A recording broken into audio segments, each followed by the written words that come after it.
Uma coisa que eu tenho certeza que você já ouviu em igrejas cristãs, sejam elas quais forem, é que Jesus é contra o divórcio, que Jesus é a favor de um matrimônio indissolúvel. Mas será que isso procede? Será que Jesus realmente defendia a indissolubilidade do matrimônio? Fica comigo até o final desse vídeo, que é sobre isso que nós vamos falar neste conteúdo.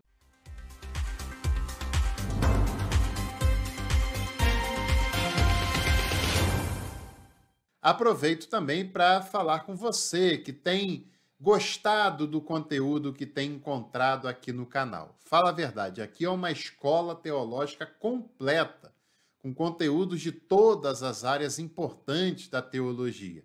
Então, nos ajude a continuar produzindo e a ampliar as nossas possibilidades, que vai beneficiar você e todo mundo que nos acompanha.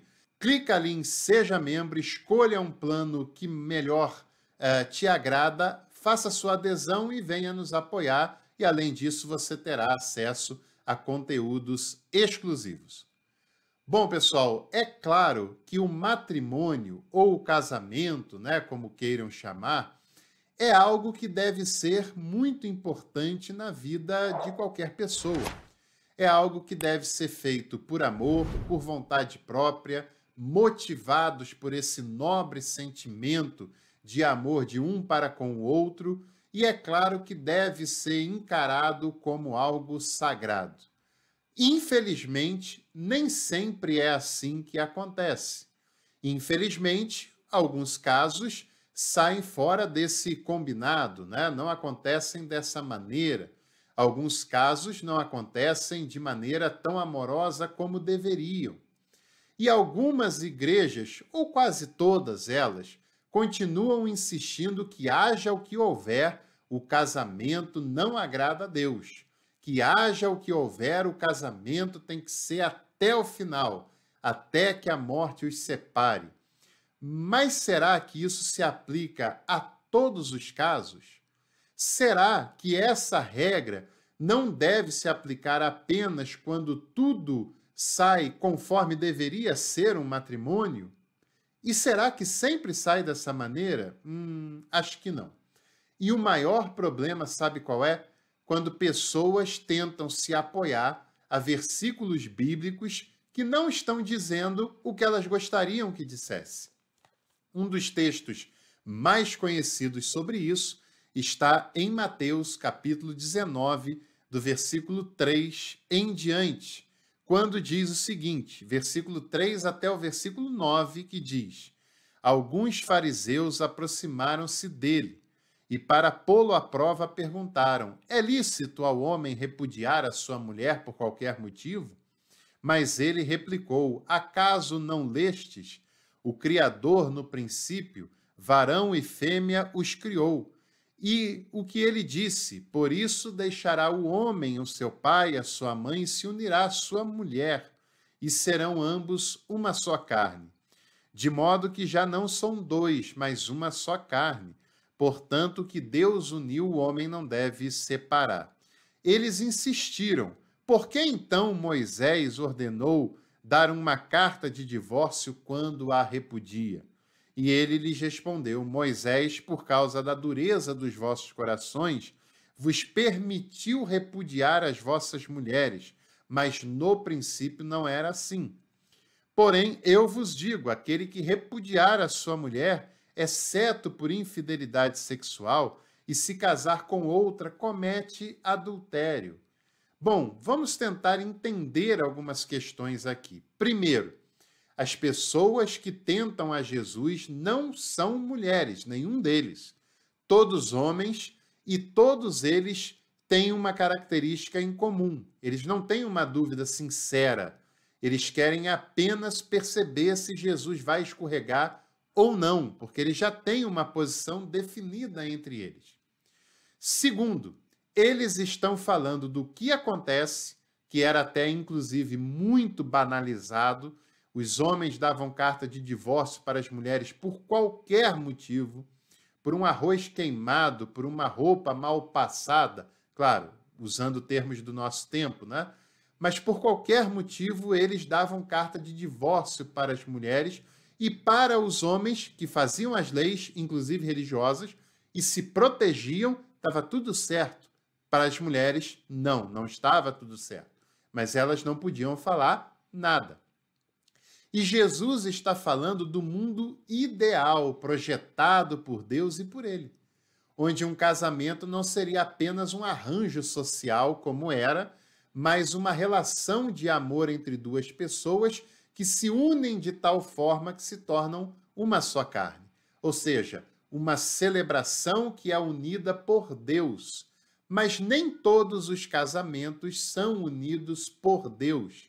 Tem muito casamento unido pela igreja, unido pelo interesse, unido politicamente, unido sem que seja de comum acordo de ambas as partes. Isso não é o propósito de Deus e Jesus deixa isso claro, porque um casamento, aquilo que é unido por Deus, tem amor mútuo, dedicação mútua, comprometimento mútuo, cuidado e respeito mútuo, ou seja, aquilo que Deus planejou desde o início. Agora, eles falam sobre a lei de Moisés, que na verdade não era uma lei de Moisés. Foi uma lei escrita por sacerdotes depois do exílio que justificava as ações masculinas. E nós precisamos entender isso para compreender por que acontecia. Primeiro, como era a sociedade da época, tanto quando a lei foi escrita quanto da época de Jesus. Era uma sociedade centrada no masculino. Para não dizer uma sociedade machista, era uma sociedade androcêntrica, em que apenas o homem, o masculino, tinha funções religiosas, sociais, civis, políticas. De certa maneira, a gente pode dizer que apenas o homem era considerado um cidadão. Mulheres, crianças, pessoas com deficiência não eram contadas como indivíduos, não eram contadas com dignidade de seres humanos, para você ter uma ideia de como a coisa era. O papel da mulher naquela sociedade era apenas familiar, apenas doméstico. A ela cabia cuidar do marido e fazer tudo o que o marido queria, inclusive relações íntimas quando ele quisesse, independente se ela estava afim ou não. O papel dela era procriar, fazer filhos, de preferência homens, e manter a casa arrumada. Tem aquele versículo que diz que a mulher sábia edifica a sua casa. Por quê? Porque a função da mulher era apenas da porta para dentro. E toda a responsabilidade da família era jogada nos ombros da mulher. Se algo deu errado, era culpa dela. Abre um parênteses, né? Até hoje tem muita gente que diz e crê dessa maneira, que se algo não der certo numa família, a culpa é da mulher. Mesmo que o marido seja um pilantra, um mulherengo, uma pessoa que não está nem aí para o compromisso assumido, tem muita gente que ainda quer dizer que a culpa é falta de sabedoria da mulher. E isso, é claro, é fruto do machismo estrutural que está presente ainda hoje na nossa sociedade, que dirá naquela época. O que era o casamento na antiguidade? Primeiro, o casamento não era baseado e nem motivado no amor e não era uma escolha mútua, não era uma escolha de liberdade de ambas as partes envolvidas nisso. O casamento por amor é algo bem recente, é algo da idade contemporânea, para a gente ser mais preciso nessa questão. Naquela época, o casamento era um arranjo social combinado entre as famílias, entre a família do noivo e entre a família da noiva, que na maioria das vezes era feito dessa maneira. Tinha exceções, claro, de casais que se apaixonavam, de histórias de amor, etc., mas não era o predominante. Era um arranjo social, porque se entendia que as famílias tinham que continuar, que as famílias tinham que se multiplicar para gerar mão de obra, seja para a agricultura, seja para a guerra, no caso dos homens, seja para gerar mão de obra para os serviços domésticos, no caso das filhas mulheres. E esses casamentos iam fortalecer aquela localidade e ampliar a pole, perpetuar o nome e assim sucessivamente. A mulher não tinha direitos sociais quaisquer. A mulher cabia, como eu falei, procriar e cuidar da sua casa. E você se lembra que um dote era pago pela família do homem para a família da mulher. E por que se pagava um dote? Que era para compensar a família da moça pela perda de uma mão de obra doméstica, de uma moça que ajudava com os trabalhos domésticos. Como ela não estaria mais naquela casa, pagava-se um dote, que podia ser em dinheiro ou em trabalho, como foi o caso lá de Jacó, para compensar essa perda da mão de obra familiar. E qual era a realidade da mulher, além disso que eu já falei para você? Primeiro, a mulher não era cidadã, a mulher não era considerada um indivíduo, ela não tinha papel social, político e nem religioso. Ela não era sequer um elemento da religiosidade. As leis, sejam elas quais forem, não eram feitas por mulheres e nem para mulheres. As leis eram feitas para quem era considerado cidadão, para quem era considerado membro da sinagoga, no caso, os homens. A mulher não podia trabalhar, estudar e ela dependia exclusivamente do marido. Ela era considerada parte da propriedade do homem. Por exemplo, Êxodo capítulo 20, versículo 17, diz que não se deve cobiçar a mulher do próximo, o boi, o patrimônio, as terras, etc. Por que é que essa lista está dessa maneira? A mulher era contada como terreno que o homem tinha, como a propriedade que o homem tinha, porque a mulher não era vista como um indivíduo, ela era vista como um objeto que pertencia ao homem, assim como os bois, assim como os carros, né, de bois, de tração, assim como a casa, assim como a propriedade. E era proibido para outro homem cobiçar o patrimônio de outra pessoa. Aqui não é uma questão sexual, é uma questão patrimonial, que não se podia crescer o olho no patrimônio do outro e a mulher era inclusa no patrimônio daquele outro homem. Olha que situação é essa. Quando uma mulher perdia o seu marido, ela deveria ser sustentada pelo filho mais velho. Se ela não tinha filhos ou só tinha filhas mulheres, o seu destino era quase certo, ou a mendicância ou a prostituição, e você já sabe como era rechaçada, estigmatizada a prostituição também, né? E o divórcio? O que era o divórcio dentro desse contexto? É claro que a lei do divórcio na época nada tem a ver com a lei do divórcio de hoje. Nada, absolutamente nada. E para você ter uma ideia, a lei do divórcio no Brasil, ela é muito recente. Ela é de 1977, não tem nem 50 anos que a lei do divórcio foi estabelecida no Brasil, prevendo direitos iguais para o homem e para a mulher quando decidem se separar. Você acha que na época de Jesus, há 2000 anos atrás, você tinha uma lei que era correspondente a essa que nós temos e que só foi criada há 45 anos atrás? É claro que não era a mesma coisa. Na época da lei mosaica, menos ainda, evidentemente. O divórcio, é preciso que você entenda isso que eu vou lhe dizer. O divórcio, na época bíblica, não era um simples fim de casamento, era o descarte de um objeto que não servia mais. É isso mesmo que eu estou lhe dizendo. O divórcio para a época de Jesus, para a época bíblica e até para outras épocas também, não era um simples término de casamento, embora nenhum término de casamento seja simples. Mas não era apenas o final de um casamento, era o descarte de um objeto que não servia mais para o homem. É como se você tivesse na sua casa uma televisão que parasse de funcionar e não tem conserto. Você simplesmente pega essa televisão, porque ela é um objeto, e você descarta para que a primeira pessoa que passar leve embora, porque não te serve mais. O divórcio naquela época era a mesma coisa.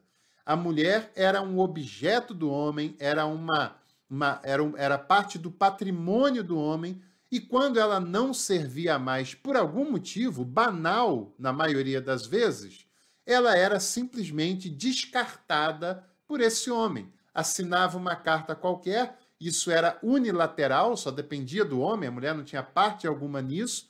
O homem escrevia, assinava uma carta, dava na mão dela e punha ela para fora de casa. E era problema dela. Ele não tinha a menor consideração, não dava, às vezes, nem um pão para a caminhada. Isso era a lei do divórcio na época de Jesus. E é claro que, diante desta lei, Jesus se opõe radicalmente, né? Como nós vemos na passagem. E é sobre isso que está sendo falado, né? Não havia consenso de cada um seguir a sua vida. Como às vezes hoje, é claro que os casamentos devem ser baseados no amor, no respeito e durar para sempre, mas em alguns momentos pode ser que nem sempre a coisa funciona dessa maneira e duas pessoas adultas, um homem e uma mulher, chegam a um acordo que é melhor para eles viver a sua vida separadamente, cada um seguir o seu próprio rumo. Na época, divórcio não era isso. Era o homem se despedindo de algo que não lhe servia mais e uma desgraça para a mulher, porque ela ficava estigmatizada na sociedade. Ela era abandonada, ela não tinha condições sequer de se manter e ninguém se importava com isso. E ninguém pleiteava a sua causa. E nós precisamos entender essas questões, né?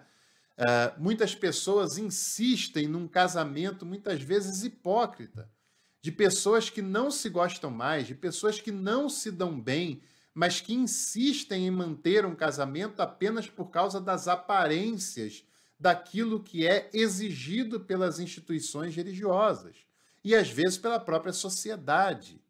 Pessoas que criam os seus filhos debaixo de desrespeito, debaixo de afrontas, de violência das mais variadas formas possíveis e imaginárias, mas diante da sociedade da igreja mantém uma aparência de família tradicional que está mantida, de casamento harmônico que está preservado.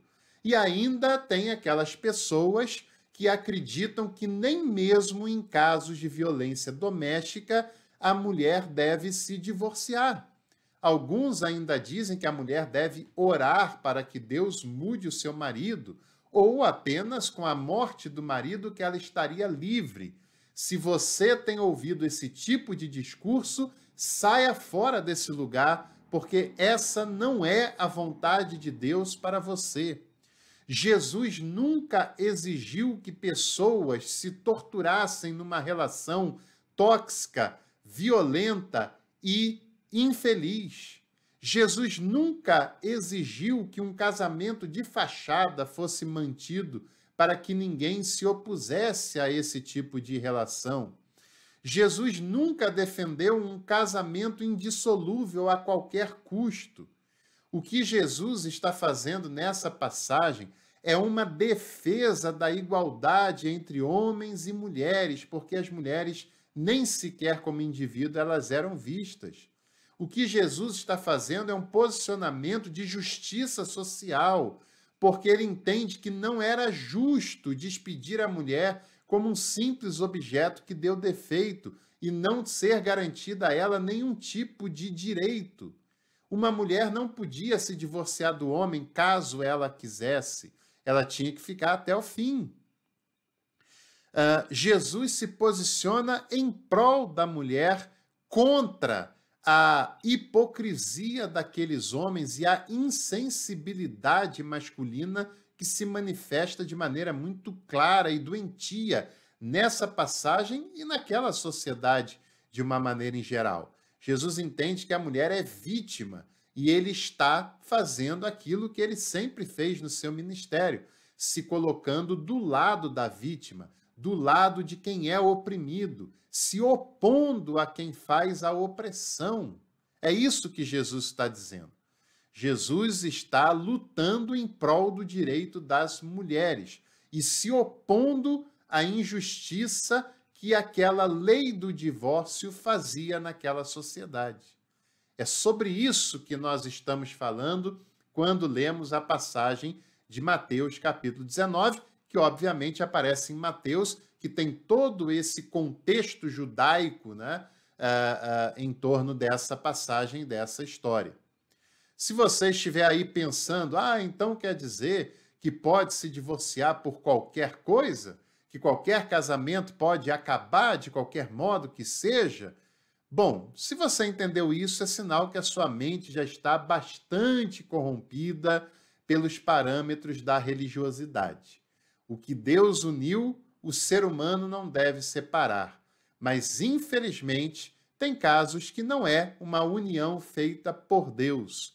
Ou tem casos que esses princípios de uma união divina, baseado no amor, no respeito, no acolhimento, na reciprocidade, se perde ao longo do tempo e Jesus nunca exigiu que as pessoas permaneçam amarradas a uma relação infeliz, doentia e tóxica. Isso nós devemos pensar. Se você gostou do vídeo, deixe sua curtida, inscreva-se no canal e compartilhe o nosso conteúdo, porque em breve a gente volta com mais um Café com Teologia. Até lá.